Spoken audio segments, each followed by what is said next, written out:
A very good evening to everybody. I, C.A. Krishna Mathur, Treasurer of Bharuch branch of WRC of ICI, will be moderating this virtual seminar on the topic of global trends in internal audit, a look ahead, where over the next 3 hours, we'll be understanding the nuances of the internal audit from the experts, coming with their vast exposure to the professional and industrial norms. We'll be listening to the experts who have gained experience from associating themselves with the nationally and internationally listed corporates, marking their presence across the globe. Without utilizing much precious time of this seminar, I welcome my colleague and a good friend CA Deep Modi, who is chairman of the Bharuch branch of WRC of ICI, to give his opening remarks to this seminar. Thank you, Krishna. Am I audible? Yes. Yeah. Thank you, Krishna. Thank you very much for the introduction of our members. Basically, I think you have already given a look into the topic of the today.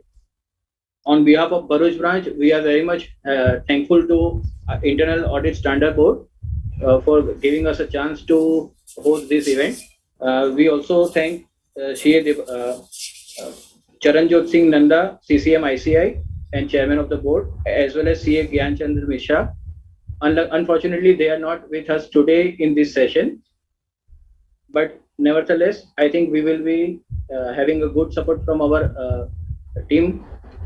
I also welcome CA Debasis Gupta, CA Paul Jaikar, and CA Shubhra Gorishra to have. We will be having some quite insightful sessions from them today, and surely we will be learning into this internal audit. I think that's quite enough for today from my side. I request Krishna Mathur to take over the session and go ahead. Thank you, C.A. Deepmodi for your kind words. Just to guide the audience to the today's session, we'll be having first technical session by CA Devashish Gupta ji, second technical session by CA Dr. K. Paul Jaikar ji, and third session by CA Subra Gauriswarya ji. And now let's move to the first session of today's evening. The first session to be taken up through this VCM is leveraging lines of defense for internal audit. And to share the expertise on this topic, we have the faculty who shares his name with our president of ICI. We welcome CA Devashish Gupta ji. Before I offer the session to our speaker, I take the opportunity to give his brief but powerful introduction. CA Devashish Gupta ji possesses rich 34 years of experience across the consulting, non-profit, auto, infra, healthcare, supply chain, and media domains. He brings knowledge of over 2 decades in the internal audit segment, with exposure across geographies in risk-based audit, process improvement, GRC, audit workflow, automation, and analytics. He is currently acting as the Vice President Audit for Reliance Industries Limited. I welcome CA Devashish Gupta ji to the dais and offer him to take the session forward. Thank you so much, Krishna, for this nice introduction. I hope I am audible. Yes, sir, you are. Yes. Good evening, everybody. I would just like to share some thoughts on leveraging the lines of defense, especially LOD 1 and 2 for internal audit. So I would just, without much ado, start my presentation. Give me a moment, please.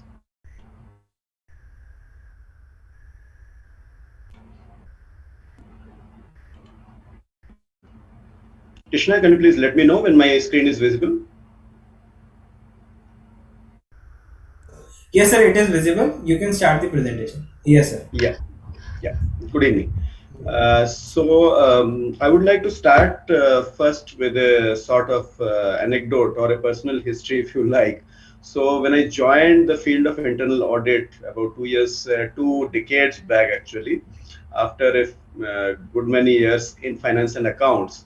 So I had to actually both learn and unlearn quite a few things.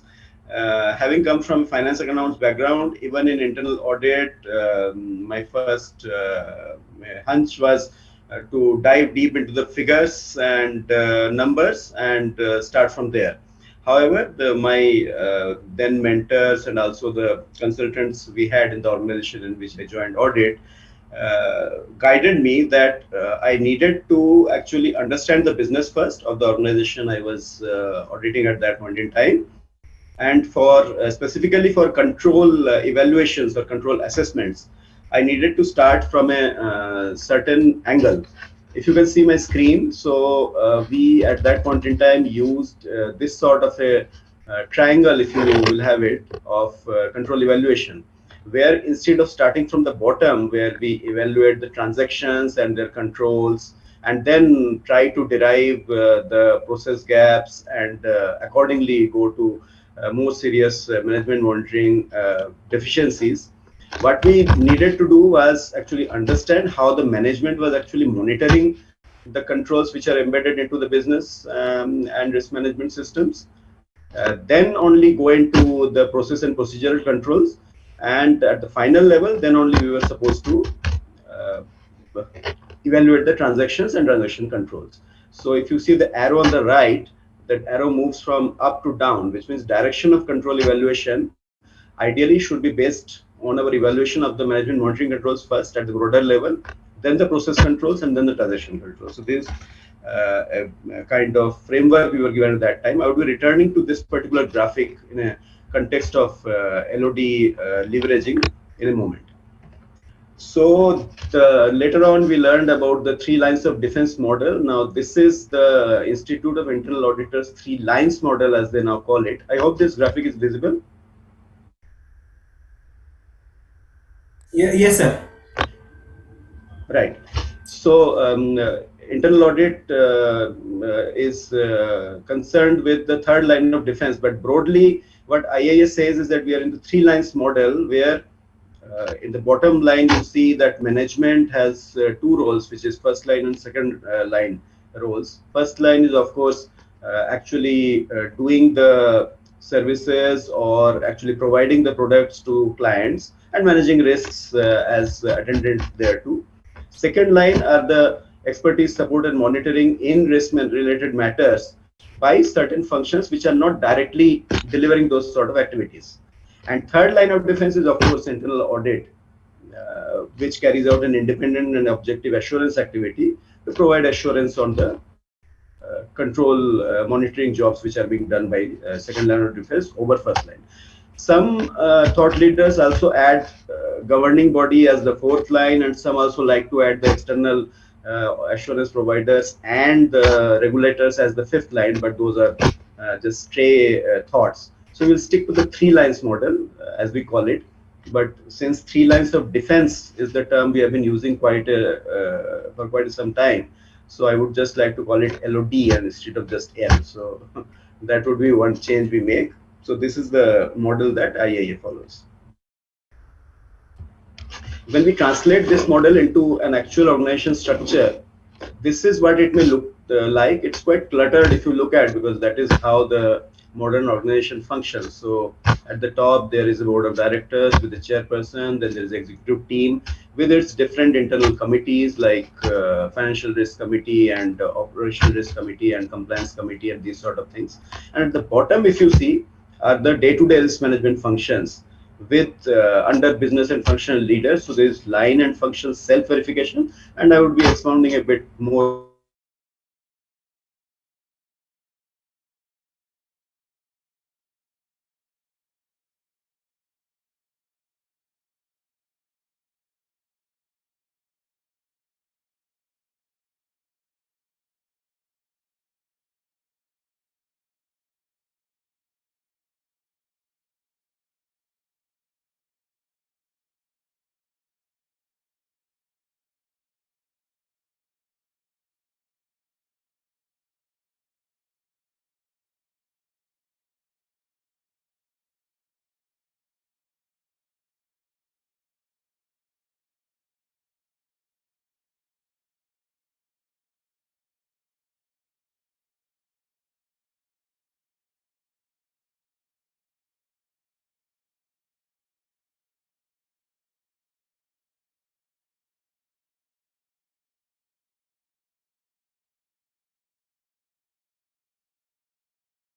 Yes, I am asking Devashish sir to rejoin. No issue.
Well,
Devashish sir is joining again. He is rejoining. Okay, okay then. Yes.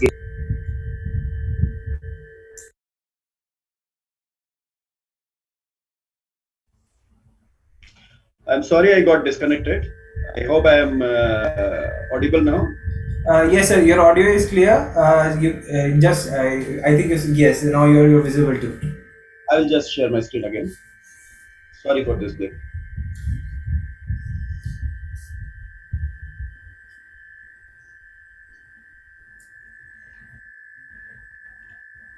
Is my screen visible now? Yes, sir. We are. Yeah. So I don't know at what point I got disconnected. So I will quickly run through the slides I was doing. The 3 or 4 slides that I had progressed till then. So I was talking about internal audit actually doing its control assessment starting from the top, which is management monitoring controls, then moving into process controls, and then only doing into transaction controls instead of starting from transaction controls. Then, I was trying to relate it to the Institute of Internal Auditors 3 lines model, where management has charge of first line and second line at the bottom, which is provision of services to its client functions or to external customers, and also the second line roles where risk management, compliance, and related functions carry out some sort of a control verification for these activities and provide a degree of assurance to management. And internal audit is the third line role, where it provides independent and objective assurance on the controls being in place and functioning. Governing body and external assurance providers are the ones who are keeping an eye on all these activities, which is why they are depicted separately. And this is how I was just showing how it happens in real life, which is there is a board of directors at the top with different committees and led by the chairperson. Then the executive team with its different internal committees, compliance committee and people risk committee and things like that. And then at the bottom, the business and functional units with self-verification, first line of defense, and second line of verification by embedded process controls and assurance managers, and internal audit on the right as the third line of defense. And to summarize, these are the activities that the different lines of defense are supposed to do, which is what I just explained. So self-verification by first line of defense, and independent verification by second line of defense, and of course independent assurance by internal audit. So we're just trying to relate these two triangles, so to say. So it proceeds like this. So self-verification by LOD1 is concerned more with transaction level controls, and it's done on a day-to-day basis or continuous basis.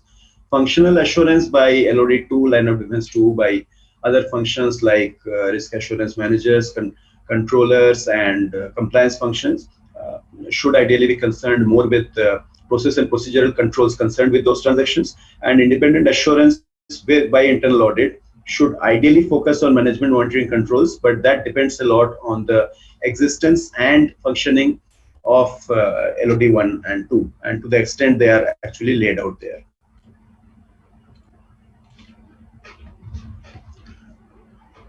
So just to go into a bit more detail on the roles of first LOD and second LOD and third LOD, we can look at it from different control types for IT dependent controls and manual controls and automated controls, and control assessment workflow where manual control performance or automated controls are assessed by different LODs in different ways. So first LOD can do periodic self-assessment of controls for DE, which is design effectiveness, and OE, which is operating effectiveness at different levels. And the central and local control owners do the self-verification of controls, and central process control owners and central control owners then do the design effectiveness and operating effectiveness checks. The functional assurance functions, which is like risk management, compliance, and these kind of activities, they usually do sample-based control effectiveness, or in case of automated control monitoring, some system which may be placed, a GRC system, governance, risk, and control system, as we call it. There are automated systems for that, and risk management function keeps a track. And ideally, if that happens, then internal audit can document all its assurance activities through an internal audit workflow management system, which are the automated internal audit software which function these days, and report to the CAE, the Chief Audit Executive, in terms of what is happening. Now, all this is a description of what the different LODs done. Now, the main proposition being that internal audit should ideally leverage the work of the first and second LOD to the extent it can. And why it should do that? There is a professional guidance for that. So this is from a publication of the Institute of Internal Auditors UK, which provides the different, in a graphical sense, a process view as to in what way the first and second line can be leveraged by the third line. We can ignore fourth line for our purpose, because as I just mentioned, fourth line is a proposal by certain thought leaders, but not accepted by all. So we can see that depending on different risks, So the management and the different functions on the first line could be providing adequate assurance, the yellow boxes, but not provided the ultimate level of assurance on certain risks. And then even second line could be providing additional assurance, but in certain cases deficient. For instance, if you see risk 2, the box under second line is red, which means there is assurance which is lacking for that. And the third line may then be able to provide a higher level of assurance on that. Putting it in different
I'm sorry, it seems technical troubles are recurring today. Am I audible?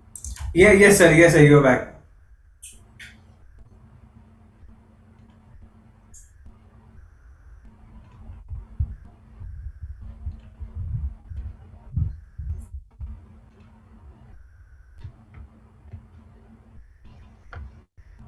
Is my screen visible? Yes, yes, now it's here.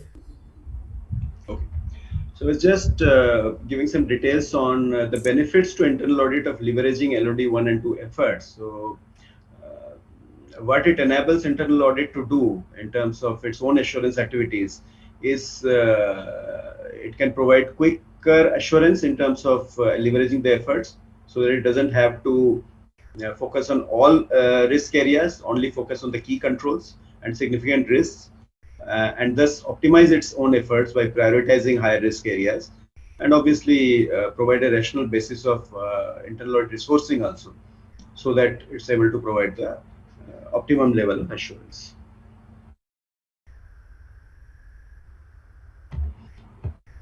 And this is just an example of how internal audit can manage to provide this kind of assurance along with and by leveraging the three lines of defense. So at different stages of audit, for instance, planning, scoping, execution, and reporting, it can take up different parts of the LOD 1 and 2 assurance. For instance, in planning, it can factor in the functional assurance schedule of LOD2 and carefully assess the audit areas or the specific audits which it needs to carry out to fulfill the control gaps, as we learned in the previous slide. Then at the scoping side, since many organizations these days have GRC system or some sort of a system which documents the different risks and controls, which are maintained usually by second level defense and in cases by first line. So internal audit can take advantage of those in learning more about the significant risks and controls which have already been identified by LOD 1 and 2, and thus focus on the right risk, the appropriate risk to look into.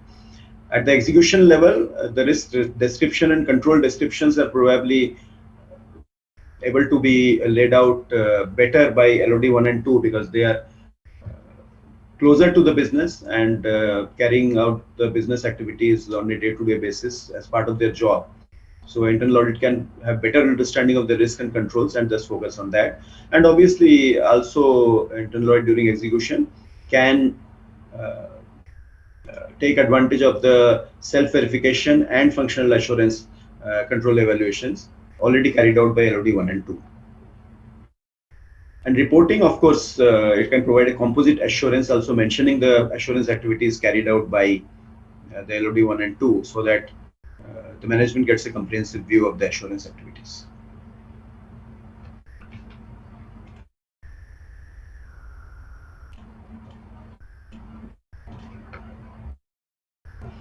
I'll quickly run through the different activities of the first line of defense and second and third line, not taking too much time because I've already given a summary of that. So first line of defense is basically, it helps to continuously manage the risk and verify for themselves that the control activities are being completed and effective. So this is something that we as internal audit also do when we do DE and OE, which is control design effectiveness and operating effectiveness.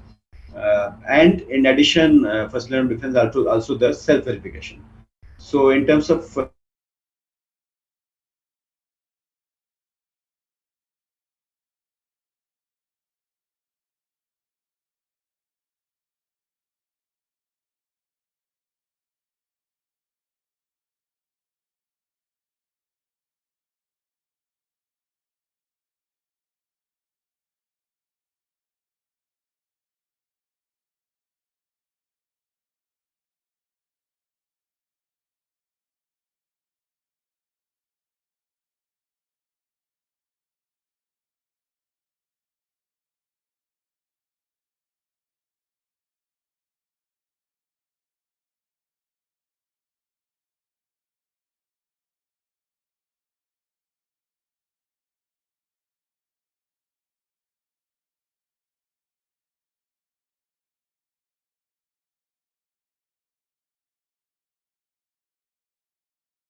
I'm sorry I get cut off frequently, so I think I would quickly wrap up my presentation and see if there are any specific questions on these aspects. Right, Krishna?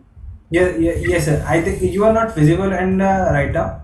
No, I have So not put on my video. I'm just trying to put on okay, my okay. So you can just share presentation. your screen, please.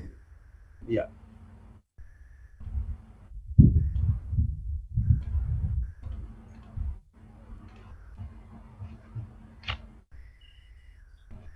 Is my screen visible now? Yes. So, first line of defense carries out different aspects of self-verification of operating effectiveness or control. And I'm referring to the LOD1 and LOD2 verifications because many of these activities are carried out by internal audit function itself to build up its documents or evidence which can support the opinions presented on the status of the controls. So my effort is to show that since many of these activities are done by LOD1 and 2, where it is in existence, so that LOD3, which is audit, can actually leverage on these. LOD2, again, as I briefly mentioned, it carries out independent functional assurance of the same risks and controls, but in a selected way, probably selecting a subset of the controls to provide assurance on. Different ways are applicable to it or available to the LOT2 function to select the risk to verify risk and controls, which is risk level or key significance, both. And then it has to make decisions on which control to provide assurance on and when. And accordingly, it builds up an automated control monitoring also, and also the manual monitoring.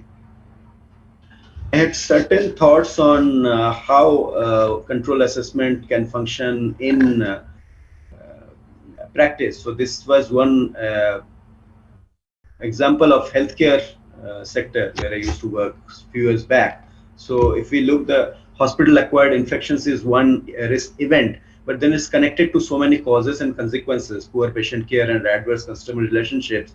But also when both LOD1 and LOD2 and eventually LOD3 look into this, then it can identify so many other causes and consequences of that. And accordingly, it can lead to identification of the kind of risk responses or controls to be put into place. There can be, as you see at the bottom of the graphic, the classic risk responses of avoid, transfer, accept, and mitigate. And within mitigate, then it can be preventive, detective, or corrective controls. So this is the way that the control assessments actually happens in practice across the three lines of defense. I would just like to come back to how the process for leveraging the three lines of internal audit happen in enterprises, depending on the way in which these three levels are deployed in the organizations. So internal audit can leverage the different systems in place and the activities being carried out by LOD1 and 2. And just to come back as a refresher, these are the benefits of leveraging internal audit, LOD1 and 2 efforts by the internal audit. I think that's all I have for today. So Krishna, I think I'm quite done. Unless there are any specific questions which I can take. Yes. Actually, question answers we are taking after all three sessions. That's quite fine. Okay. Thank you everybody for listening. Thank you so much, Devashish ji. On behalf of Internal Audit Standard Board and Bharuch branch of WRC of ICI and the attendees, I offer you a formal vote of thanks to share the feathers from your rich expertise. I am sure the attendees would have gained appropriate knowledge to equip themselves with new gears to approach the internal audits. Thank you, sir. Yes. Now moving on to the second section of the evening, which we have on the topic of COVID-5. I welcome the senior member of our Chartered Accountant fraternity, CA Dr. K. Paul Jaker. Before offering the session to our speaker, let me introduce him to the attendees. CA Dr. K. Paul Jaker brings vast experience in the domain of information technology and risk management services, consultancy in the field of systems and system analysis and design, risk-based internal audits, business process re-engineering, digital forensic audits, security risk analysis. He is currently acting as Director, Information Technology and Risk Management Services Department for CNK and Associates LLP, Chartered Accountant. With this, I welcome CA Dr. K. Paul Jaikarji to take the session forward. Thank you. Just a minute. Devashish, can you stop the sharing from your end? Yeah, I will do that. Just a moment. Thank you. I've done that. Is that okay? Yes, thank you, sir. Thank you. Thank you. Thank you for introduction. Thank you for the previous speaker also. Thanks for his session. What we'll do is I'll get started with the COVID 5. Just give me a minute. I have to share the screen correctly.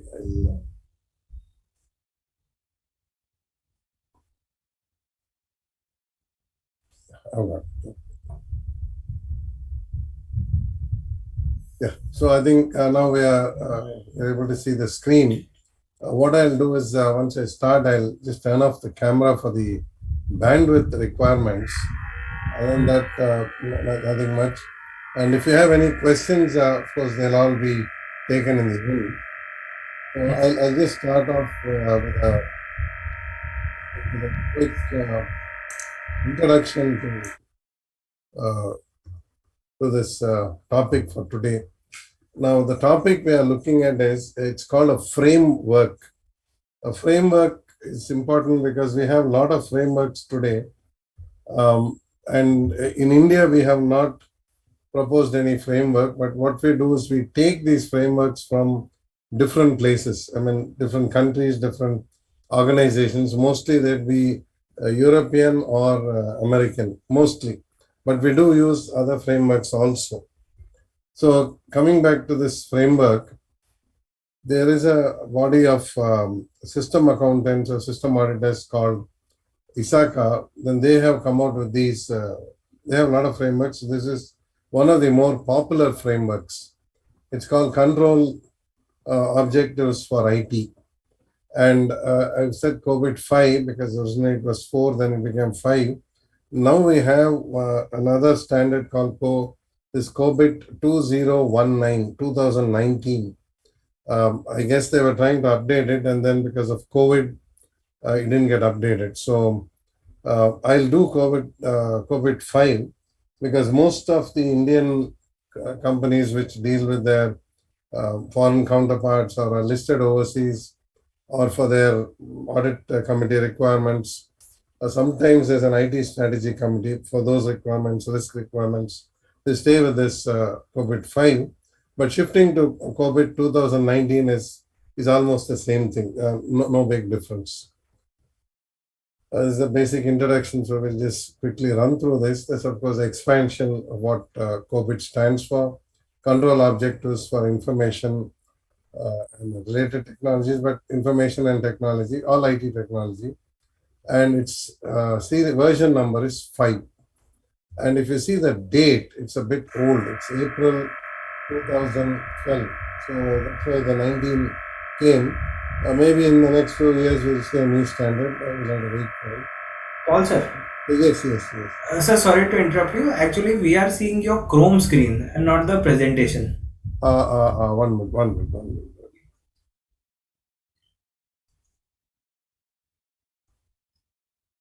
Or shall I share the complete screen? I think that will be easier. Yes, I think that.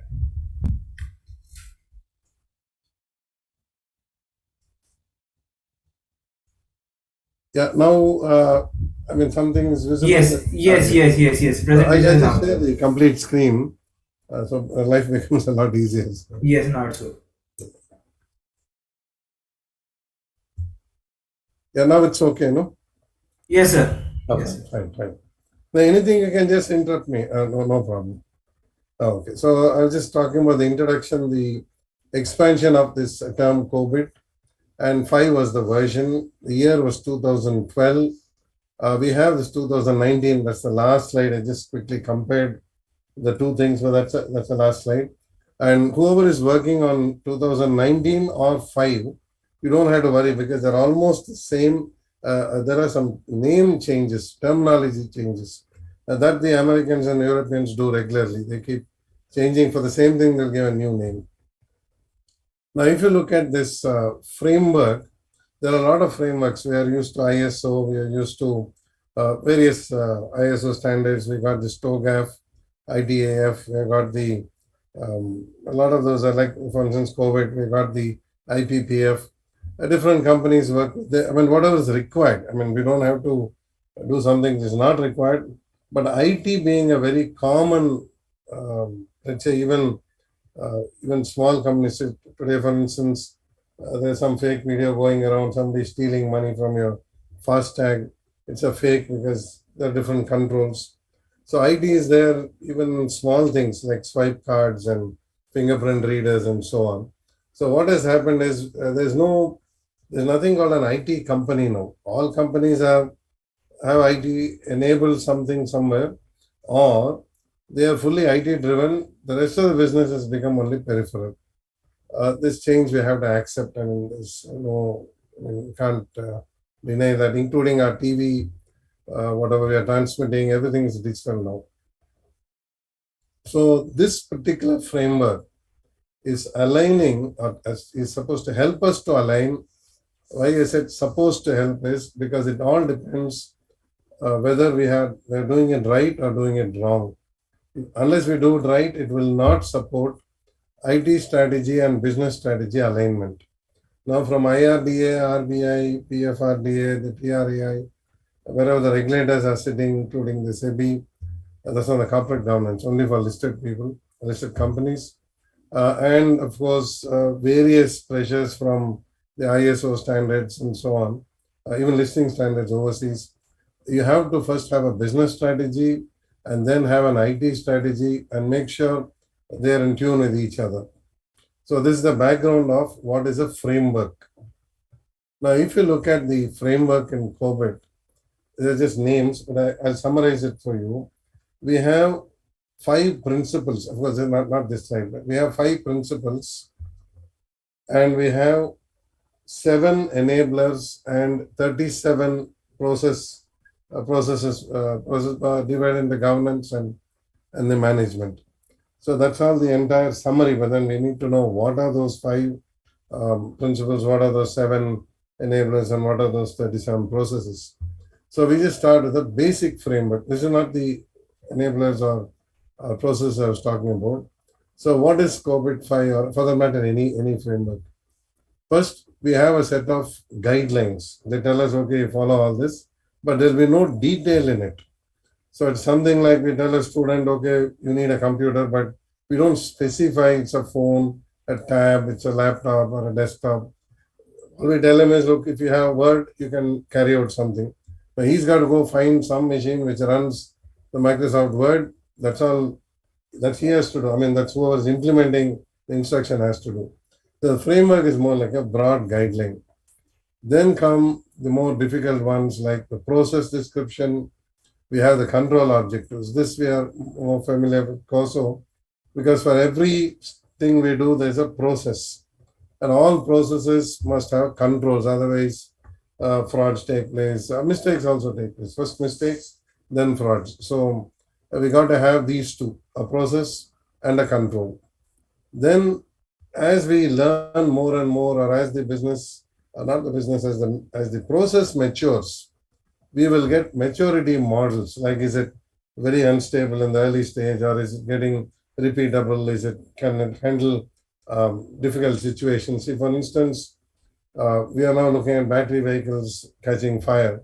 But 100 years ago, or maybe 110 or 120 years ago, petrol vehicles had the same problem. But today, it doesn't happen. There's sufficient maturity in the design of the internal combustion engine. Now we know batteries are charged through software. We got software bugs, and that's the whole problem.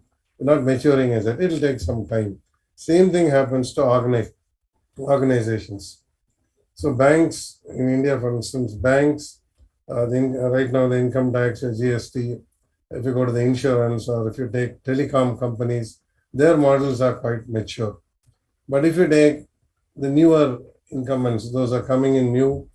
For instance, we still find certain hotel networks or hospital networks or state government networks. They're not yet mature. CCTVs and the traffic signals are still struggling. So there is a bit of work to be done there. Then come the management guidelines. Whatever the again broad guidelines, no specific instruction. Each management would like to interpret it differently. All we need is the final effect is IT and business strategy should be aligned. So if you look at what I explained, the framework and then the process description, normally we draw flowcharts for this. We have some names here. You can ignore these for the time being. I'll go to the later slides. And then we have control objectives. So auditor's perspective is the control objective. But then to know whether the control is adequate, inadequate, working, not working, we need to understand the process also. So if we tag the process and control together, I think that would be the first step. I'll show you the spreadsheet also. Then we have the management guidelines. Now this is what we call a responsible, accountable, consult, inform. There's one more called S, support, but I generally find most of the institutes, overseas institutes, are so badly affected by this pandemic. They are not updated properly, but that's okay. That doesn't matter. India, we have to update because we do a lot of work for other countries. So we have to learn. So obviously we'll learn. So that's fine.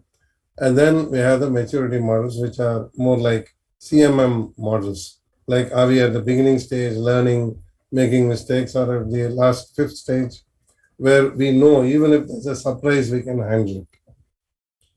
Now we go to the next part called the governance. Corporate governance is, enough documentation is available. And SEBI in India, SEBI has got sufficient documentation. They've even moved on to sustainability and so on. Now comes the IT governance.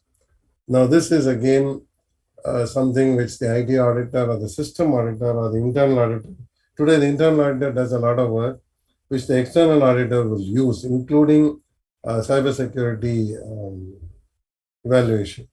So the IT governance is no longer computers and data and so on. It has also become business processes, statutory compliances, regulatory requirements, reporting standards. It's got a lot of things, and I'm not going deep into the legal aspects, but I can take your questions.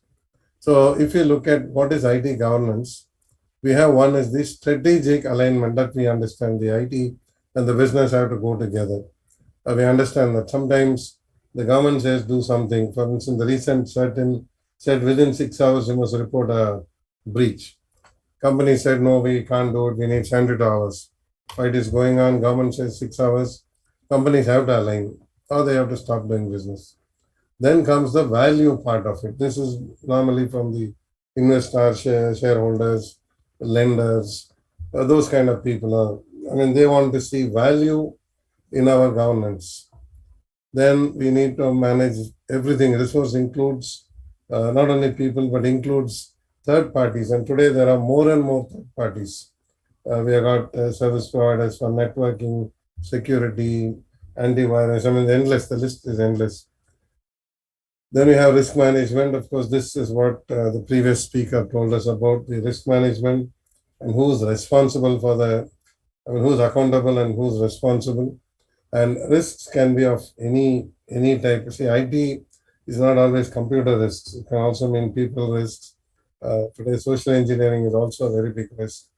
There are a lot of risks here. I'm not going to risks, but we are aware of those. COSO has a bigger list of risks. Then comes the optimal delivery. That's called performance management. Are we overloaded? Are our systems responding properly? Is something happening going wrong, which we are not aware of? Those are all basically nothing to do with COVID, but COVID talks about governance, so we need to look at these 5. All are taken from Isaac itself. So all these 5 are from IT governance. We can add more points. Those are into other acts like SOX compliance or GLB or any other framework. You can keep adding. So it doesn't have to stop at 5.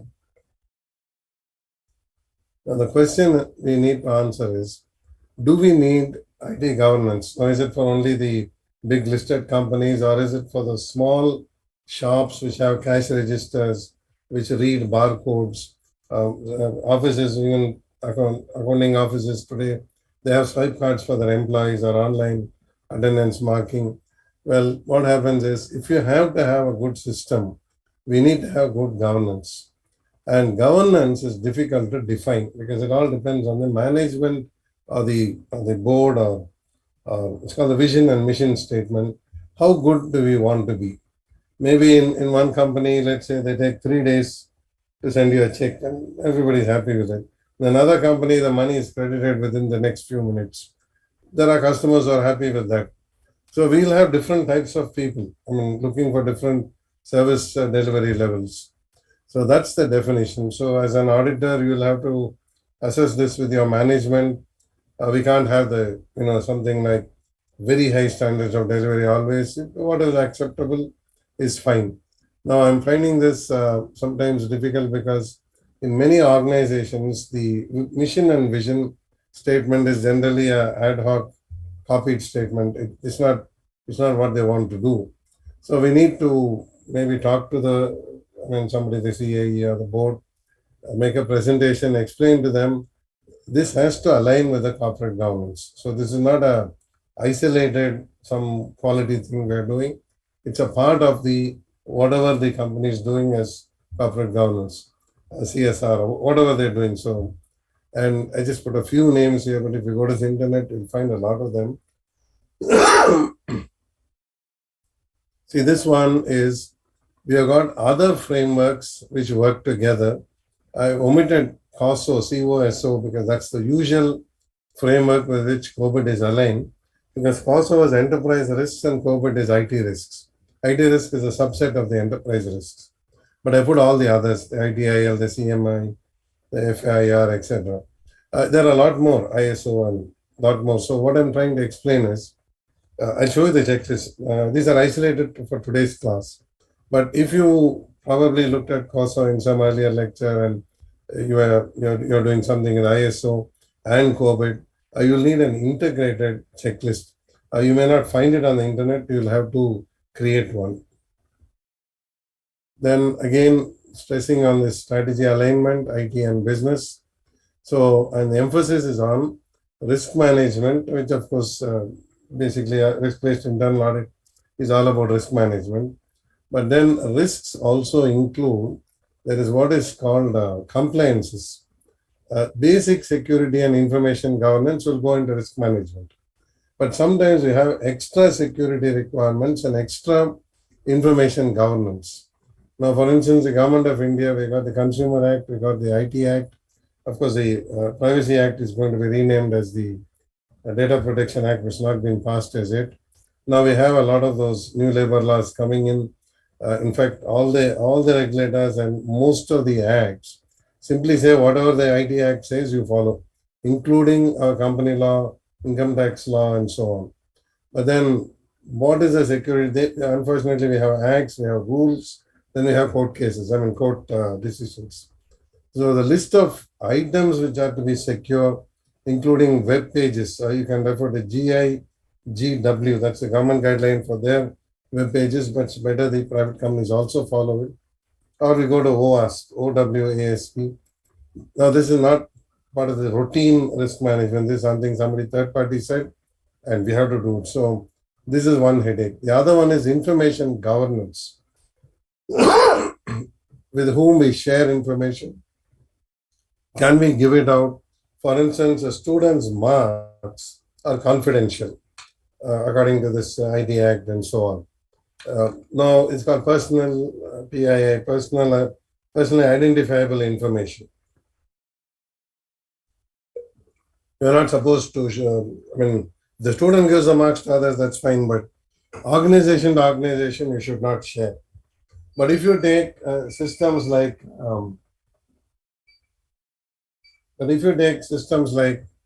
the GMAT and GRE, the American admission system, the student doesn't have to apply to colleges. Once he takes this qualifying entrance exam, what happens is the colleges take that exam results and they will contact the student directly saying that we are happy with your entrance marks, we'd like to offer you a seat. Now in India, that unfortunately is a bit not very clear. So whether we can share that data is not clear. Fortunately, we have state and central schools and colleges, so that's fine. But suppose we integrate, then for instance, we are sharing data between excise of the GST department and the income tax. Now, of course, the government will not pass any law which will prevent them from sharing information. So India, it is still not clear because the government does not want to pass certain laws because then they cannot share information either. They'll be prevented. So we are lucky that way, but maybe the government will change. We don't know. So I want you to understand this clearly that we'll work with maximum regulatory compliance in the framework. If it's not, it's not necessary in India, we'll avoid it unless you have to report to foreign shareholders or foreign companies. Then the next part is we also have this governance objectives. Okay, obviously these are the simpler ones, but the way I put this in bold is risk management is straightforward. Security and information companies have to create, audit firms or internal auditors have to create a list of applicable regulations and laws so that they can talk to their clients and explain things to them. Now, this is what we call, I said, 5 principles, 7 enablers, and 37 processes. Now, what are these key principles? Now, the framework says, maybe I'll just go to the next slide. It's the same thing. This is a COVID diagram, just put some extra stuff on this. What COVID says is you meet the stakeholder needs. And who are stakeholders? There are companies with no loans, and there are no stakeholders from the lender side. There are companies with no shareholders, just owners. Then there's no shareholder, stakeholder kind of. Or there may be a company which is 100% dependent on some foreign company. Then, of course, the stakeholder is the owner, the holding company. So we'll have to identify that first. So that's why we said address specific needs. Now, don't have COVID 5. We are doing COVID 5. You are the auditor. You're trying to align that company with that requirement. So first is you need to know how much of this COVID applies to the organization. Second is we are talking about the enterprise, and we want to cover this end to end. So this is called enterprise risk management. Somebody had already done an audit universe of risks, and maybe they have the RCMs for other than IT. It's not just the IT. It can also be other things like stores, material. Some places may not even have IT, for instance, quality improvement, maybe manual process or education, learning and development, training. But you still have to see what will be the impact when it moves to IT. So that's why those risks you have to cover. But gradually what happens is even those non-IT areas may get aligned with IT, or even if they are not aligned, they may be entering the IT system somewhere, like a learning development may enter the appraisal system and then land up in the payroll or HR. Usually payroll and HR is computerized. The rest of it is not. So those issues will, of course, these are identifiable because enterprise risk management will have RCMs other than financial RCMs. And in India, the company law says that even if you have IFC, internal financial controls, you still have to deal with other areas also. It's not restricted to finance as per the company law. Then you have the third one, which is here it says integrated framework. I just make it clearer. There are multiple standards organizations follow, safety. They got all kinds of things. TQM. They got even the audit department may have a quality assurance and improvement program. COVID, wherever IT goes in, all those frameworks, additional ISO, whatever, IDIL, BPO companies, they'll have IDIL or COPC. All those standards also have to become a part of your COVID 5 study framework when you're developing a checklist and working with them. And then comes the comprehensive governance and management system. See, the governance and management system, we have to get aligned. Now, this is easy when you're teaching because all you have to do is put a slide. But when you're really working on this, suppose time and attendance is biometric in the head office, some swipe card somewhere else, then guys on the field simply phone their boss and tell them site, factory, some site, construction site, only registers are maintained. Then think in terms of aligning your ghost workers and all those frauds which come in from the payroll against partly IT, partly semi IT, and partly no IT kind of systems. Your checklist had to be very thorough and very robust. Frauds take place. I mean, finally, that's the big problem. And then you also talk about separating governance from management. Okay, for us it's easy because governance is your board of directors up to the audit committee. Management is top management. Of course, it may come to middle and lower. What we are saying is mission and vision has to come from someone. The execution and implementation of that mission and vision should be at a different level. But sometimes we find large organizations where the owners, let's say the directors, it's a family company, also become the managers. Then you'll have some headaches. So then it's called the management override of controls or tone at the top, something which COVID may find a little difficult. But anyway, let's keep all this in mind so we'll work some. Now we come to the enablers. So once we know, okay, what are the 5 principles, want to help the stakeholders integrate all the systems, etc., whatever we discussed. Now let's come to how do we make that happen. So one, we need to have policies and all kinds of documents, SOPs. Desk policy is the most detailed. Of course, you'll have a policy which is the most, I wouldn't say vague, but macro level document. And then in between, you'll have procedures, guidelines, etc. So principles, policies, and all these have to be written, and they must ensure that they have considered all the frameworks in the organization. We are talking about COVID 5, but COVID works with the other standards also. Because sometimes I ask the question, we have got ISO 27000. That's more for the computer data and so on. Is that sufficient? Why do we need COVID 5? But then you can tell them COVID 5 aligns with your rest of COSO, your ERM, whatever you need to do. So that's the first one. Second is processes.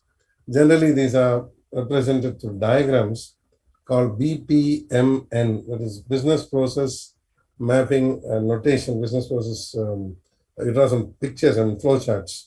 There are a lot of flowcharts, but BPMN is the easiest for auditors and the client to understand, audit committee. They're not computer people, they're just trying to understand what happens at every point. For those who need a more detailed process, what we call application security, look at GTAG for Global Technology Audit Guides. It's from IAA, and now it's retired, so free downloads are possible. GTAG 8, that's the number. Then we go to the organization structure. Is it like control from the central office, or is it like autonomous? Is it like, is it like a lot of group companies working together? A lot of things happen. So sometimes you find group companies, each company may have their own policies, etc. Now, this problem happened at the largest level, even the finest people. I'm not blaming anyone, but when they integrated certain banks, let's say Andhra Bank, Union Bank, what big banks, they had IFSC numbers. They had people who had given those bank account numbers to income tax, to the mobile providers for the GPay, whatever. And they went and merged all of them, and then they made a blunder. The IFSC codes all got mixed up. Even at the highest level, RBI, and I'm sure they had umpteen committees studying this merger, and they made a mess of for the poor account holders, they made a total mess. So sometimes, an auditor is a very small person compared to those big regulators and so on. This goes wrong. So the organization structure study is also important. It's not just the detailed process, it's also the organization. And then, of course, this we don't put much effort, much emphasis in India, culture, ethics, and behavior. But just to be on the clear side, the Asian culture is different from the European and US culture. Now, you give an auditor a lunch, it's hospitality. In Europe and US, if you buy him a good lunch, it's a bribe. Because those who take those exams will understand this. So what I would suggest is, if you have both, then you need to work on 2 sets of questionnaires for the local activity and the reporting activity to the US or Europe. The other side is, if it's purely Indian, then don't copy the COVID or COSO or whatever we are discussing now. Don't copy it as it is, because our culture is more of hospitality and more goodness in it. So you got to consider that. Information, of course, we all understand that that's the main part of what we are doing. Service infrastructure and application, you have to bring in all infrastructure, including networking, third-party service providers. You got the cloud service providers, you got people who supply as a service. I find even attendance is now being run by a vendor, and the company only sends the data to the vendor for time and attendance work. So everything you have to consider. Of course, people skills and competencies is, I mean, something we understand. So out of these, the policies consider all frameworks, processes in detail with controls. Organization structures, particularly if they are confused, like partnership, one private company, one something like that, so you have to be careful. Culture ethics, if it's only an Asian company, keep it Asian. Information, of course, we'll study, that's fine. Infrastructure, I had everything because these companies, cheaper to outsource. I mean, I'm not blaming the company, it's cheaper to outsource. And people, of course, we understand. So that's all the framework part of it. So we have a detailed story, what's the principal policies, etc. Organization structures. See, this will be very vague because these are all taken from Isaka. And remember that in US and Europe, almost everything is stereotype. If you go to, if you go to KFC in, let's say, US, any state you are in or any city you are in, item 5 on the menu will be the same all over. You come to India, it is not going to be that. The same KFC in one mall and another mall will have a different menu ordering. So the problem is of course, we are used to chaos theory and we are more adaptable. That's why we survive. They are not adaptable. So they take everything at fixed levels. We have to, I'm talking about the auditor, has to be very flexible. He can't take branch 1 checklist and go and put it in branch 2. It just won't work because there are local conditions, so many things. In fact, Coke is India is the only country where Coke, the flavor differs location to location because they use groundwater. And of course, Coke had to accept it. So that's what I'm saying. India is very peculiar. So we have, in fact, since we are in WRC, KFC can be vegetarian in some states, non-vegetarian in some states. That's why I'm very clear when we copy a checklist from a book or the internet, adapt it. Through it, any help I'll definitely give you. So that takes care of the enablers. Now we have this, when you go to these processes, they broke it up into 2 parts. They said one for the governance people, the vision, mission people, the directors. The other, they said, is for all the people who do the other work, implementing the vision and the top management, all the CXOs downwards. So in the governance, they said evaluate, direct, and monitor. Of course, it's abbreviated as EDM. I'll come to that. Okay, we'll have to see what it means. What it simply means is, at the governance level, don't get into the details. You simply evaluate your organization, wherever all the circumstances, the locations, the special requirements. Give a mission, a vision statement, direct what is to be done, tell them what to do, and then make sure they're doing it. So this is the audit committee I want to review it. But don't get into the detail. That's what the governance is. Because there'll be a compromise. The same people, it's like a bookkeeper handling cash. So we give A gives the mission, A also does the implementation, it'll compromise, it'll fix. So it's not possible. They said the second part is the management objectives for the processes. So they use, I told you in the earlier slide, we'll see it later, PBRM, that is plan, build, run, and monitor. Whereas in the previous one, it was EDM, evaluate, direct, and monitor. Now, when we go to the management side, remember it's a top management, middle, lower. These are the people who actually run the systems or report if there are problems. Or these are the people who commit fraud. I'm not saying management will not commit fraud. I'm not saying that. But most of the problems arise from the people below the management, below the governance. Now, if we go into the detail, I know this diagram is not going to be clear, but once I finish, it will be very clear. You'll get this on the internet. As soon as you put, you will get. Now, this is processes for governance. At the bottom here, you have the processes for management. Now, what are those processes? The evaluate, direct, and monitor, which was here, is one set of activities. Of course, you got some numbers on it. EDM, whatever, 1, 2, 3, 4. Then, when you come to this process for the management, they have four processes. There were one here and four of these here. That's 1, 2, 3, and 4. 4 is on this vertical line. So you have align, plan, and organize. They call it APO. Don't worry about these numbers, I'll explain these. Then we have build, acquire, and implement. We have deliver, service, and support. So this is like first it's more like a design kind of thing. Then actual implementation in your SDLC. They'll talk about development, implementation, etc. Then all the service support, post implementation, etc. Monitor, evaluate, and assess must happen at all stages. When you're planning, when you're working on the software or the architecture or the implementation, the alignment, it must also happen post that. It must keep support is needed all the time. So we need just some abbreviations: APO, BAI, DSS, and MEA. Now these are all names. So what do they mean? This is a summary I did just for us to understand. Governance has one domain with the EDM. Management has 4 domains with this plan, build, etc., run and monitor. Under this PBRM, you got this APO, BAI, DSS, and the MEA. So I can mail these things. So if I put my email also, I can mail it. So you could go through it again. The full document is about 111 pages. This is, I'm trying to summarize in pictures.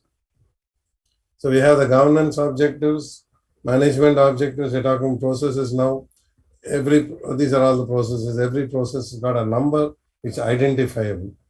So now if you go to the detail, I'm not going to spend much time on this, but I've put in the detail. The most difficult part is this detail because it's not freely available on the internet, but you'll get it from the original document. You can find it. I mean, I put it in the slide. You can use it. The EDM, we got 1, 2, 3 is here. Okay, 3 and 4 and 5. If you see this diagram, we got 1, 2, 3, 4, and 5. So EDM 1 says ensure governance, framework, setting, etc. So you come here, okay, set and maintain the governance. What do we do? Evaluate the design of the enterprise governance of IT. Direct the governance system, monitor the governance system. All that is EDM 1. Do we have to prepare some questions? Auditors call it toolkit. It's a checklist. It's easy when your staff are working on it. You'll have to set some questions. For instance, this is English. Evaluate the design. The chap will go, he would have studied something in computers somewhere, but he really doesn't know how to evaluate the enterprise governance of IT. So you need a detailed checklist. Those are available on the internet, so we can take and use them. Then EDM 2 says value optimization. This is again a very vague term. What is value? You buy a car, one person wants comfort, one wants mileage, one wants resale value. We don't know, each one has got a definition. So again, we have to evaluate this optimization, direct the value optimization, monitor it. First thing, define the value. Let me tell you that a person buying a computer, maybe a smaller company wants the computer to last for years. In a big organization, they're upgrading so fast, like say like a software company, BPO or a bank, they want to get rid of the machines as quickly as possible. They'll have waste management and other problems coming in. So the value optimization has to be defined. Again, ensure risk optimization, same thing. Evaluate direct risk. Ensure resource, that's the people part of it. Stakeholder transparency, and define the stakeholder. That is, we have to define the mission vision for EDM 1, define value for EDM 2, define risks. For this, RCM will have. For 3, resources. What are all the resources we are using? Not just the people. It's also the external providers, plenty of them, right from sale, maintenance, repair, buyback, those are providing service, those have to give confidentiality agreements. It's endless. I mean, so I had to go through that. Then stakeholders. I mean, who's really interested in what your organization is doing? Sometimes stakeholders can be the government also. They monitor, particularly power companies, where we take joint readings, the SCADA readings. The government also has a say in it. Logistics companies where now you have this email bill, etc., whatever. The railways, we're running on railways. The railway department, the railways, Indian Railways is also a stakeholder. Sometimes the post office becomes a stakeholder, particularly for courier delivery and where couriers are not available. Cash management companies, you'll have to define this. So that's the EDM part of it. Now, when you go to the rest of it, that's the other four from the management perspective, these ones. The rest of the big blue box here, that's align, plan, etc., all that. So then we start with the detail here. So align, plan, and organize, it's APO. Again, we have 1, 2, 3, 4, long list will be there. Define the management framework for IT. Now, this is the organization structure, roles and responsibilities, which are normally not clear because when you have access control, you're checking auditing in your IDGC or IFC, you would have definitely checked access controls. It's not easy to identify roles and responsibilities because nobody writes job descriptions strictly. Then again, enablers of the management system. Who drives the management system? Is it the owners, third parties, consultants? I mean, internal auditor can be a consultant also. Then communicate management objectives. How is it communicated? Okay, literate people, we say policy, put it on the intranet. What about factories? What about fishing companies? What about companies, a lot of illiterate labor like agricultural companies, fruit juice manufacturers? They have to communicate the local language. It's called vernacular language. You'll have to not write it down. You'll have to have people talking to them. A lot of pictures, models have to be used. Placement of the IT function in outsource, in-house, partly inside, outside. In fact, if you go to some of the larger organizations, more than 200, more than are outsourced functions. And nobody thinks of it as outsourced functions. Everybody's email. I mean, a few companies run their own mail service. I'm not saying everybody's outsourced, but a large number of people, the mail is run by somebody else. They only pay the money, use the mail, or sometimes use free mail like Gmail or Hotmail. So there is a huge distribution of these placement of these functions. Then define the data and system ownership, which also goes along with the job descriptions, roles, responsibilities, and third-party data, customer, vendor, employees, etc. Then custodians, chain of custody in case of a fraud, all that we have to clearly document. Then improvement of the process, okay, that's fine. Then compliance with policies, that's also fine. So that's the first part. Second is what is the strategy for this planning and aligning with the business strategy, and how do you want to go ahead? What does the company do, current environment, etc. This would be more like a feasibility study and system development life cycle. This would be more like that. So how do you want to go about doing it? Managing the enterprise architecture.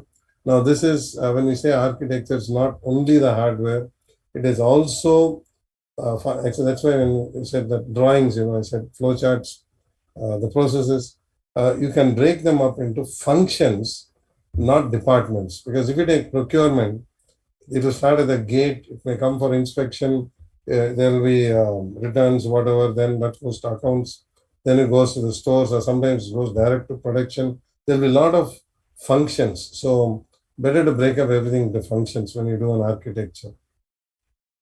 And then, of course, the opportunities, solutions, etc., all that is there. Then again, innovation. Now, innovation is not always, doing the latest thing, new thing. You can do things differently. Some of the factories you may work with, they suddenly find the importer fellow is not supplying spares, or they're just too costly. I mean, the AMCs are getting too expensive. Today, some businesses are really squeezed. So what they do is they start making local parts, getting some local fellow to outsource something, do something. Now that is called innovation. Innovation is not always the latest. So we need to see whether all that is getting aligned with IT. A simple example is wherever people had paint booths, not car companies, not the big ones, small ones. They make distribution boxes. They make some kind of small things. Now, paint unfortunately landed up in the pollution control segment. It's a you got to have so many controls over paint. That's for the pollution control. They said, why bother about just outsource the painting? Now it has become powder coating. So that's innovation. So I'm not saying painting has a new way of doing things. Instead of painting it in the factory, if we're sending outside, passing the headache to somebody else, bringing it back, that is also innovation. But then it has to align up with your enterprise risk and with your, if you're small companies, enterprise risk. Big companies, today we talk about the BRSR and sustainability and so on. So there's a lot of things you'll be looking at. Okay, then we understand the enterprise environment, the technology. What is technology? It can even mean printing of those small slips in a hotel. Want to buy a parcel, the guy gives you a small printout. That's also technology because that fades. So, how long can you hold it? In one place we had a problem. It's a ship. Okay, it's a port. People go in and the workers will stay there for a week or 10 days. That slip they were printing fades off in 3 or 4 days. So when this worker comes out, it's not reading the barcode. So somewhere somebody made a mistake. They didn't evaluate the technology properly. Okay, there are a lot of examples. You can go on and on. So, and then you have to manage the portfolio. Portfolio is basically your equipment, your money you invested, and so on. Whether you got, sometimes they run out of funding for equipment, sometimes they run out of funding for software. They have antivirus, but they have not paid their subscription. Okay, businesses have problems. So that's why we tell them use open source, do all kinds of things. You can innovate. I mean, whatever innovate, you can do it for portfolio also. Then the budget and cost of this is more or less the IFC questionnaire. Manage human resources. Okay, human beings, because only problem is computers won't commit crime. People commit crime. So you have to be very careful that actually when I say skills and competence, third point, don't hire anybody with more than required amount of skill. If you hire a smart fellow for a lower end job, he'll understand the process and cause trouble. So that's why a little difficult. So I have to be careful. Then relationships, okay, whatever the various relationships with vendors, people, community, a whole lot of stuff is required. Now, all that, is it part of IT?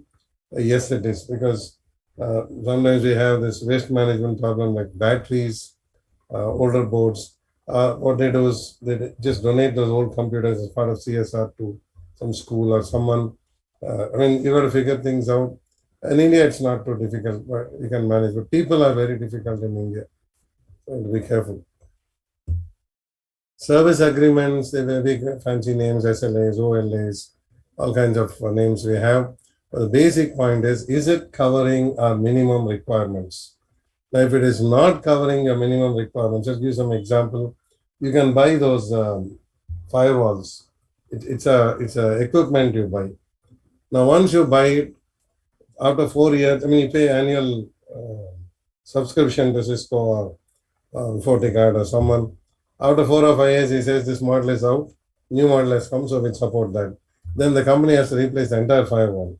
So these are problems we find. So to be careful with these SLAs, how long is it going to last?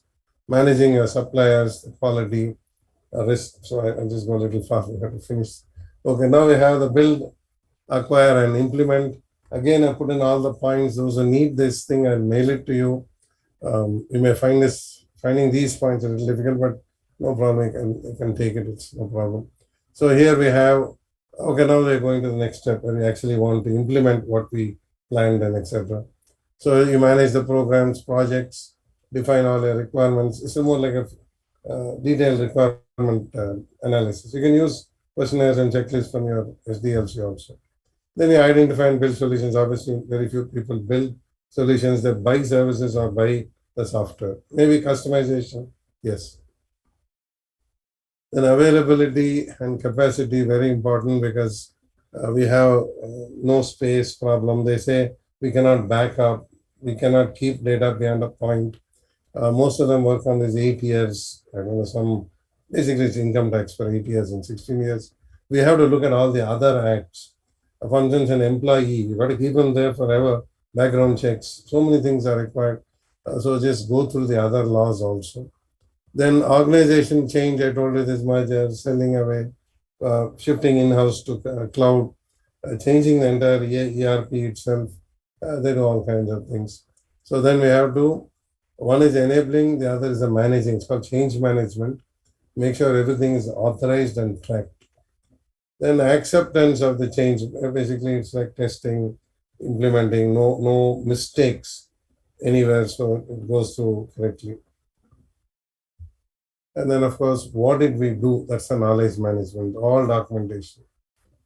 Then comes the next one, which is the DSS, the deliver and service and support.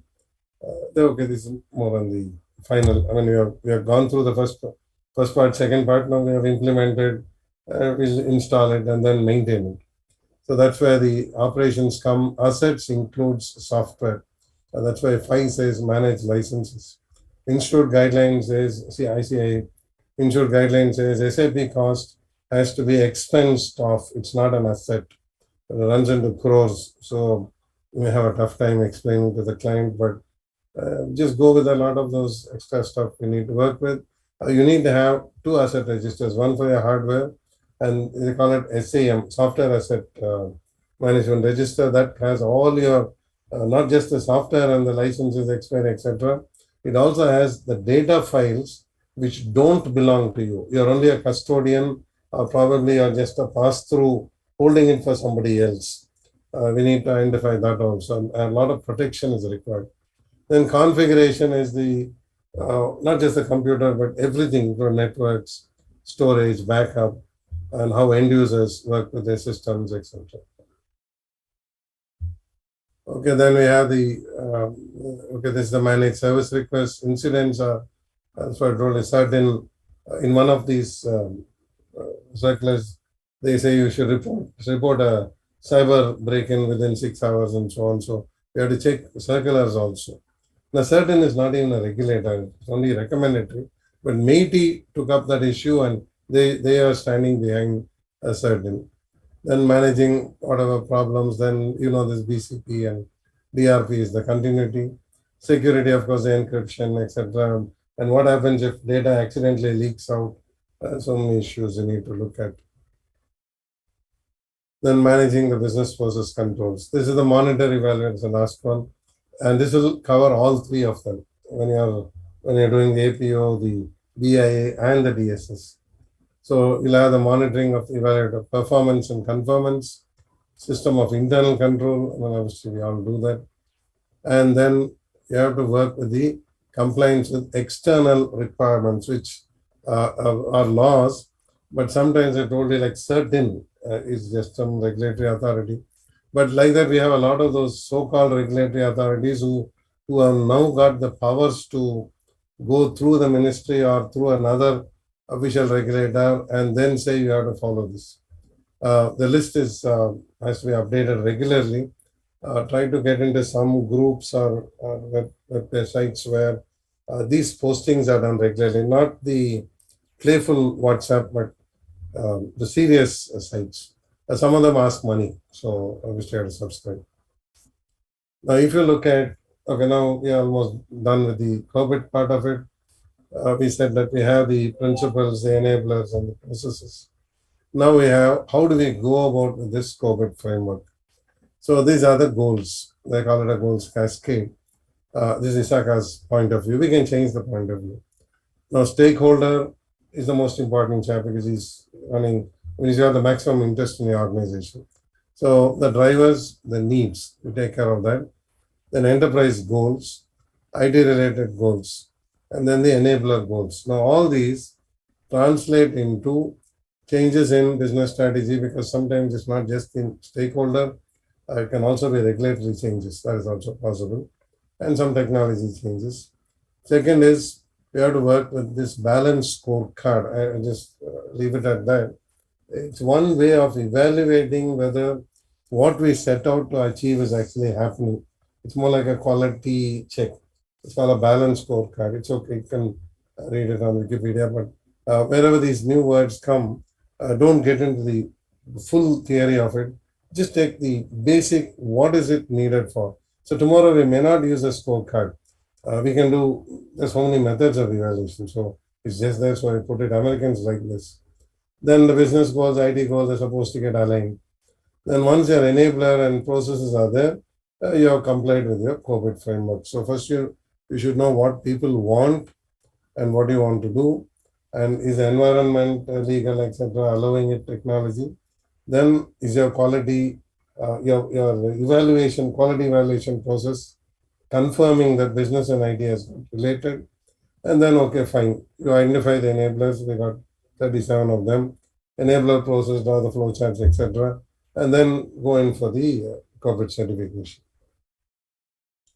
Okay, this is generally used to translate all the needs into a customized enterprise and then go get the corporate certification, as they call it. But most people just end up with the ISMS certification, which is the ISO 27000 downwards 1, 2, 3, etc. Okay, these are step one. Actually, what I would say is if you have time, you can also go through a small case study, some internet case study on implementation of COVID. Fine. I mean, it's four also, it's fine.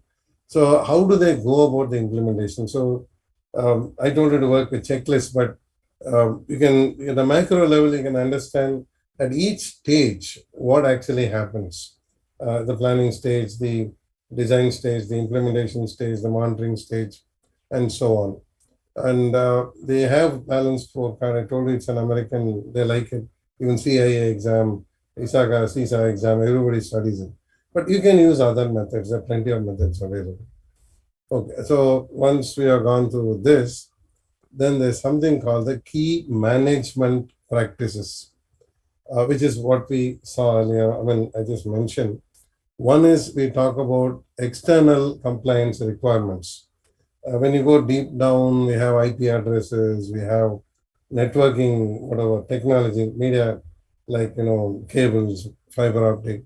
When you go to the very high levels, you have people talking about SOX compliance and that AIMS is the alternate investment market, UK. People raise money on different markets. They get foreign investment, JVs. Okay, at bottom level to top, these are one. The other is you also need to look at external compliance confirmation. Now, this is once you identify, get a confirmation because sometimes we do not know their laws. We don't know so many things. So normally we ask the other party to confirm. Otherwise, we'll have to go to those sites and websites and pick up. Some of them may not be in English also. So that's another problem. Then you have optimize your response to all these, whatever is required externally, and obtain assurance of the external compliance. This is not a consulting role. After you brought this up to the COVID stage, that is, you're the enabler. I mean, in the sense that you got readiness audit. I mean, you got consulting assignment. Then the assurance part, the COVID certifier, let him come and certify this. Because they'll take the COVID certifier as CPA's certification. Very few countries in the West take Indian Chartered Accountants confirmation. They don't take, so that's the problem. But anyway, that's okay. That you can get somebody to sign. Okay, this is basically what we just now mentioned. I'm going a little fast now. If you are familiar with these class diagrams, and if you're working out a process, because today you have what we call as workflow automation, you can use Process Maker, which is open source, Process Maker, MAKER, or you can use any paid software. Most companies use SharePoint. You have to pay for it. It's a Microsoft. If you already paid Office 365, you'll have it. In such cases, you can implement this diagram to monitor where exactly your COVID readiness is. Are you ready? What stage you've come? So at the bottom here, we have the inputs and outputs from our organization's point of view. Then you start working. I mean, the arrows and all, ignore that's the syntax. So base practices, what are we following? Process outcomes, what do we have? If process outcome is not acceptable, we may have to change the base practice. These are workflow doesn't change anything. It only captures. So my man tells me he takes a tape backup and sends it to a remote location. But then support wise, we're going to say, look, it's not one copy, is not enough. It could get corrupted. We need 3 copies. Then you have to go back, change it again. 3 copies.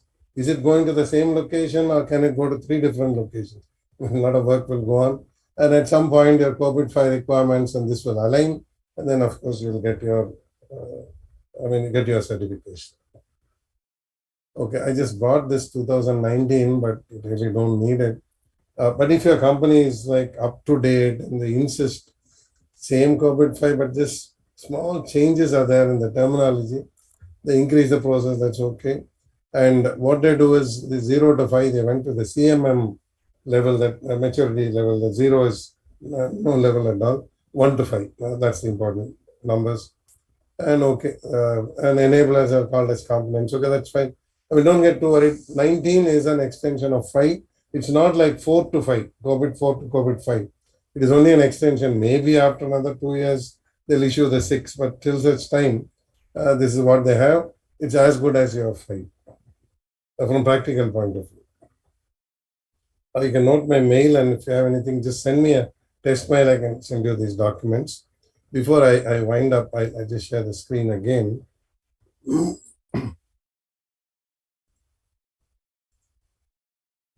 Now,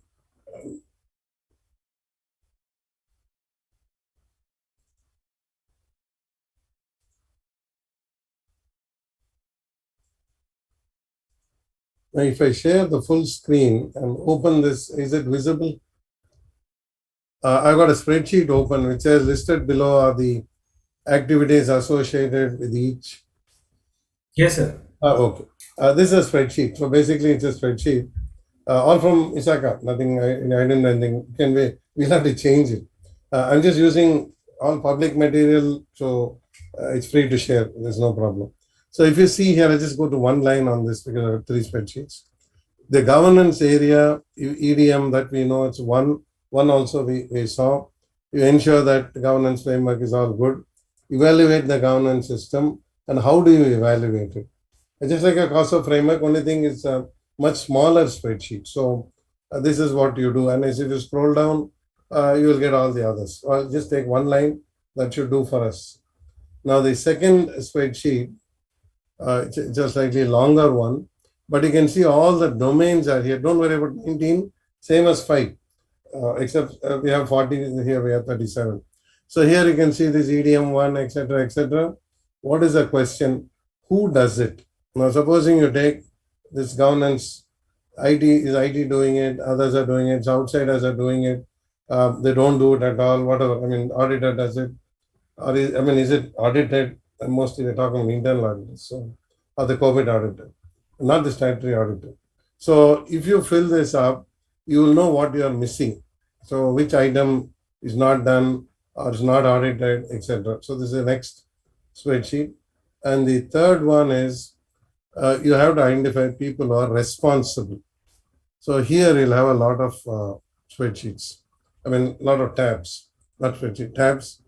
If you see the practice name, these are all whatever we talked about, EDM, the governance part and the management part. And then you have to fill up who's responsible, etc. Executive committee, you have to scroll. You have to scroll a bit. So if you keep scrolling, you can see who does it, board does it, CEO does it, etc. Now, each of these, we have got the list, what the board has to do, what the EC has to do, the executive committee has to do, and so on. Okay, what the CEO has to do, and so on and so forth. So, and also you'll get a list of people who are involved. So if you see this is a list of people who are involved, that's the first tab. You'll have board, executive, etc., etc. That's actually the governance and the management. Till they come to the last line, which is the auditor.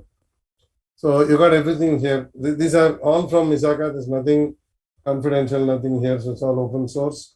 So you can use as much of it as you want. So I think we have covered the entire COVID, whatever we need to do. If you want the full COVID file, it's also downloadable. Only thing is it's got about 116 pages. Effective reading about 111. very long. So I summarized it for you. You go through all this, go through the checklist, then move to the actual printout and the actual COVID standards. Okay, so with that, I'll stop for now. You can post your questions and it'll turn up in the question, and at that point, I'll be here. I'll answer this. So thank you very much for a patient hearing. Thank you. Thank you, sir. My sincere appreciation to you, sir, for sharing your experience from the vast knowledge you've gathered throughout your professional career. I also thank you for sharing the practical approach to implement the COVID-5. I hope the listeners would have gained things out of your presentation to approach it. I extend gratitude on behalf of Internal Audit Standard Board and Bharuch branch of ICI and also the attendees to take this insightful session. Thank you. Thank you. Thank you. To take the final session of the evening, I welcome and invite CA Subra Gaurisaria ji to share her knowledge with the audience over the topic of utmost interest, that is continuous internal audit and use of analytics. Before I hand over the session, I would like to introduce our speaker to the attendees of the session. Ms. Subra Gaurisaria ji is a proud CA and has 18 years of post-qualification experience across different aspects of business, starting with oil and gas industry, wherein she was responsible for the entire gamut of financial operations of multiple joint ventures operations. Thereafter, she spent the next 14 years with the FMCG behemoth Hindustan Unilever Limited, with 6 diverse roles spanning business partnering, internal audit, competition intelligence, and strategy. In the most recent job, she is acting as the Chief Financial Officer of Rallis India Limited. To sum up, 18 years, 3 different industries, and 9 different roles with diverse stakeholders helped her in becoming the CFO of an NSE listed company at the age of 40. She had been a high performer and had cleared Chartered Accountancy course with an All India 11th rank in 2003. She has also won the ICI Professional of the Year award. With this, I welcome CA Subraji to take the session forward. Thank you, Krishnaji. Firstly, a disclaimer from my end. While I'm a CA with 18 years of experience, I'm now the CFO and I have moved on from the internal audit function. So I was the internal auditor 4 years back, and I'm quite grateful to the CA fraternity to welcome me to speak on a topic which is continuous internal audit and use of analytics. And unlike my fellow colleague, Mr. Paul, I don't have a presentation, so I'll keep it more of a discussion and a dialogue. And I'll be happy to hear any questions and any comments that you guys may have. So firstly, talking about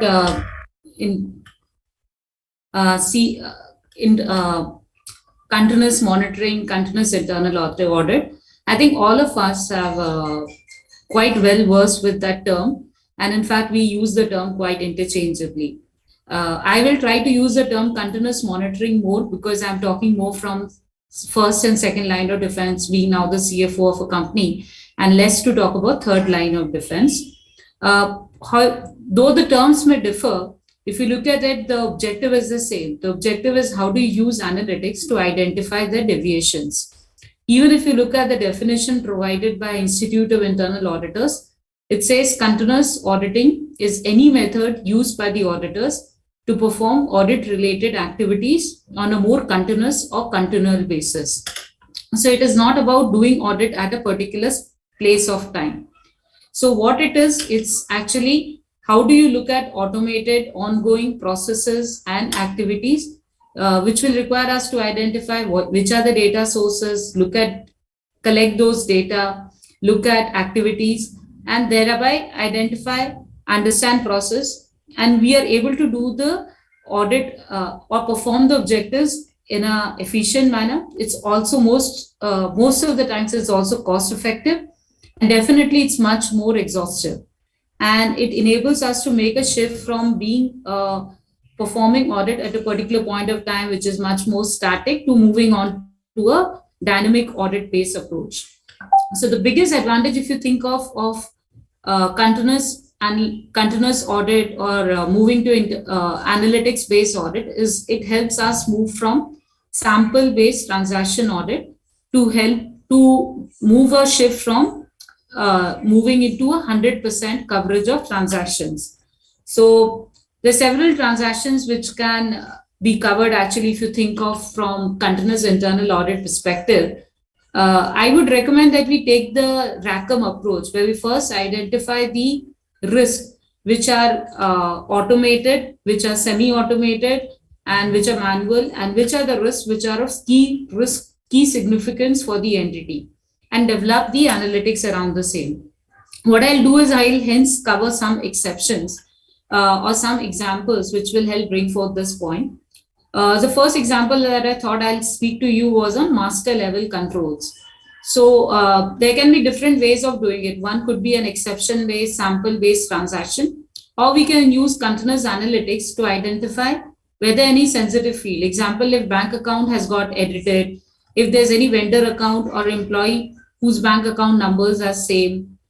In a sample base, you can understand that there's a risk that these exceptions may get missed because you're following samples. However, the use of analytics will help to identify whether there is any exception, any place actually where the automated controls or the semi-automated controls may have got tinkered with. Similar examples can be in the areas of customer discount. When you're offering discount to the customers basis certain criteria, for instance, we are offering custom discounts on a particular customer size, on a particular customer turnover, on the kind of volumes that he might have delivered. So performing the analytics on the entire customer master helps us to identify whether there are any anomalies. Likewise, if I move into inward freight in terms of logistics, route-wise discount, truck occupancy, whether there was any under occupancy, over occupancy of the trucks, to identify whether we have gone on the other side of the law. Similarly, examples can be in the area of PO split or multiple POs created on the same day but with multiple vendors, POs created on the same day with the same vendor but at multiple rates. All these can be performed very usefully with the help of analytics. Traditionally, if you look at fraud and abuse are often caught after the event has been conducted or the event has happened, and sometimes long, and thereafter the possibility of financial recoveries also becomes at times very remote. By monitoring transactions continuously and leveraging the use of analytics, the organizations will also be able to reduce the financial loss which may come from these transactions. So it will help us to identify if there's any error or fraud which has happened even in certain cases even before the transaction has occurred or in real-time basis, and thereby the financial impact can be minimized. So rules, what analytics involves is there are certain set of rules are developed actually against historical data and which maximizes the efficiency in identifying errors, abuses, any circumvention which might have been done to controls, and run them on a continuous basis. Once these rules are developed, they are iterative, they are iteratively refined, and you incorporate the results of anomalies which have been detected by the rule, and subsequently you can investigate them also through manual controls. The various ways in which can be worked. The first can be a binary control, as I said, whether the control is working or not working efficiently. If I have a process where the vendor master, there has to be certain fields which needs to be populated, and there's certain fields or key fields which have not been populated or they have got edited, then this is a case of a binary control that has not been worked. If the payments have to be done only basis exception approval through system and the exception approval has not been obtained, either in the case of early payment or there has been an early payment request which has been done, in that case, it's a binary check that you can identify the exception has been overruled. The second method is, or technique as I may say, is of identifying outliers. An outlier, as the name suggests, is something which is different from the pack. A typical example that often we use in the industry is of travel reimbursement, and many organizations, especially IT industries, have got significant advantage through the use of analytics in internal audit of travel expenses. Otherwise, the volume and the amount could be very high. For example, if I think that the average travel reimbursement of my company is in the range of, let's say, 1,000 rupees, and we find that there are employee claims which are going above 1,500, these could be one area of exceptions that can be looked into. It doesn't necessarily mean that something is wrong, but it is a signal that the auditor may want to look at that transaction. Likewise, if you find that there's a pattern of an employee going and visiting a particular location or claiming amounts only with a particular vendor, only preferring a certain hotel, so those are areas that can get investigated, because often verification or vouching of 100% of transactions for travel expenses or these kind of routine activities, mundane activities may become impossible. The third and most useful method for continuous auditing, I would suggest, and I have personally been benefited, is using software to identify the trends. The first two methods, whether the binary audit or the art of looking outliers, is to identify, look at isolated instances and specific instances where something needs to be assessed.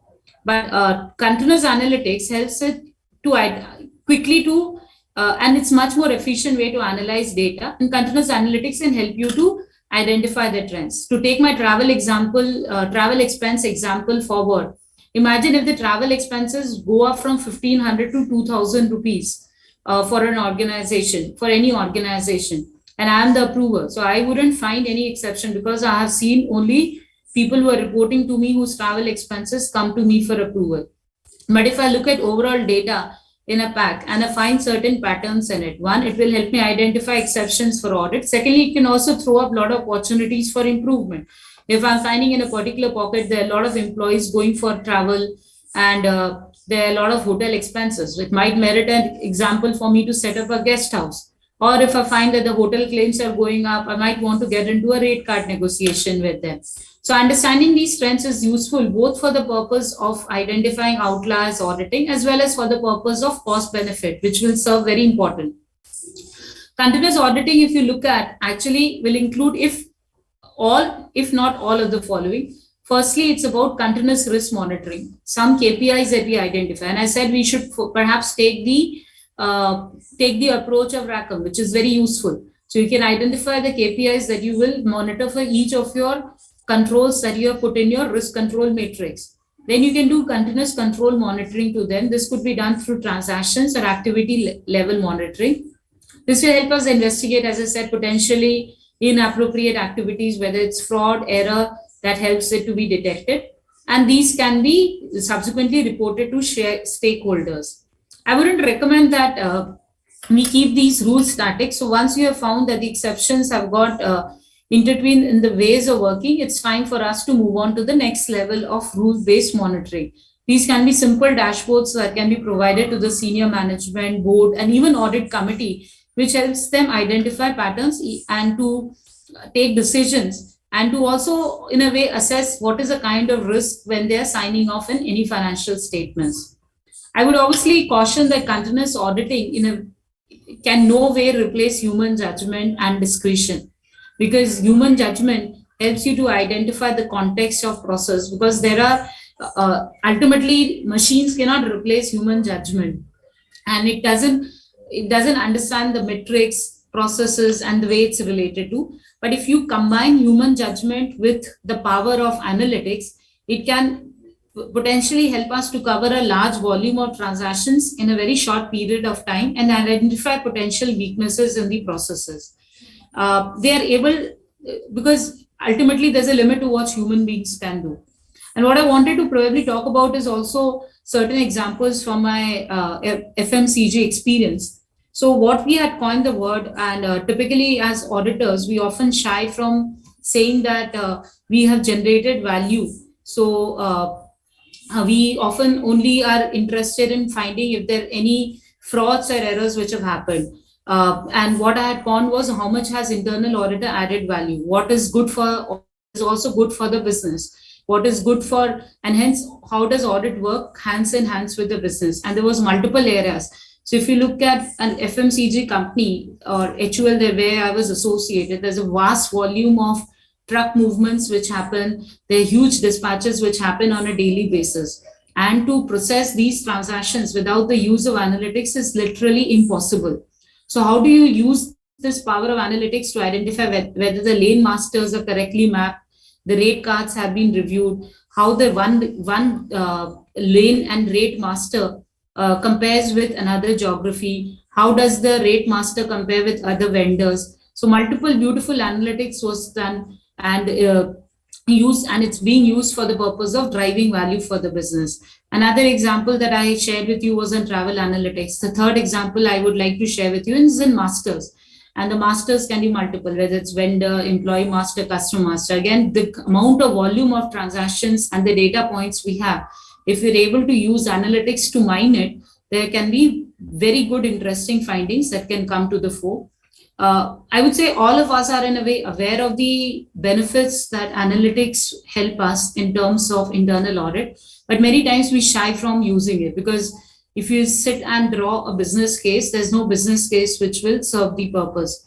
And hence, my suggestion would be not to go by business case, but identify at least top 10 risks. Start with the analytics based approach.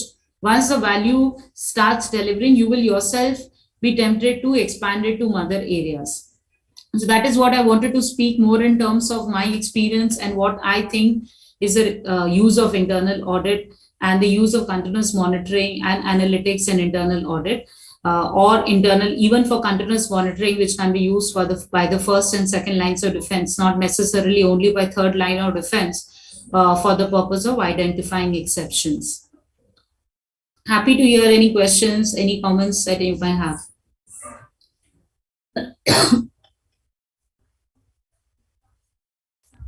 Yes, thank you, madam.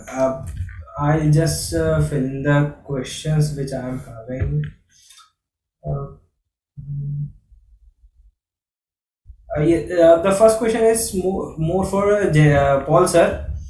The attendee has asked that in the light of COVID framework, what according to you had caused the serious IT control failure breach in a very IT enabled company like NSE recently? Is it case of deliberate breach of IT governance system for personal gain or sheer lack knowledge awareness of IT controls required?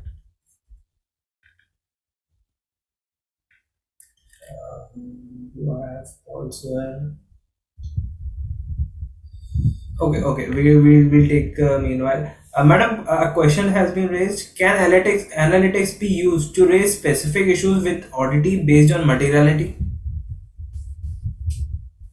See, often even during a syllabus, we were told that auditors should not get too concerned about materiality, and I would probably echo that sentiment. While analytics can be designed in a manner that you would want it to work, because it's ultimately how you want the analytics. You can identify, to take an example, as I was talking about travel claims, you can always design to say that I don't want to see only exceptions which are above 200, but whether 200 rupees. If there are any exceptions which come above 200 rupees because of materiality of my company, I don't want to see it.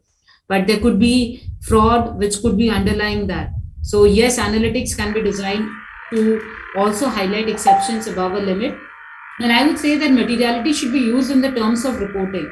So as how serious the matter is, how material the event is for the purpose of audit committee, thereafter to the senior management, thereafter to be looked after by the auditee themselves. So that is a materiality prism perhaps you can adopt.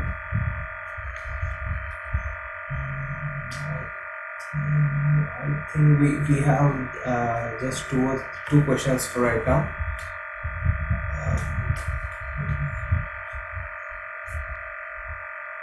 Okay. Thank you, madam, for gracing this event with your presence and sharing wisdom in the field of internal audit. I, on behalf of Internal Audit Standard Board, Bharuch branch of WRC of ICI, and the attendees, extend a formal vote of thanks for taking the knowledge sharing technical session. Thank you, Mr. Krishna. With this, we conclude our virtual conference meeting. I hope we all walk away from this meeting by gaining knowledge that we shall be utilizing in our profession. I humbly thank and appreciate all the panelists to the session for taking time out of their busy schedules to attend and deliver the session. I extend gratitude to the chairman of Internal Audit Standard Board, CA Charanjit Singh Nandaji, Vice Chairman CA Gyanchand Mishra ji, committee members and the coordinators of the board represented by Ms. Surbi Tyagi, Mr. Arun Agarwal, Ms. Shivani Nigam and Ms. Aarti Bansal.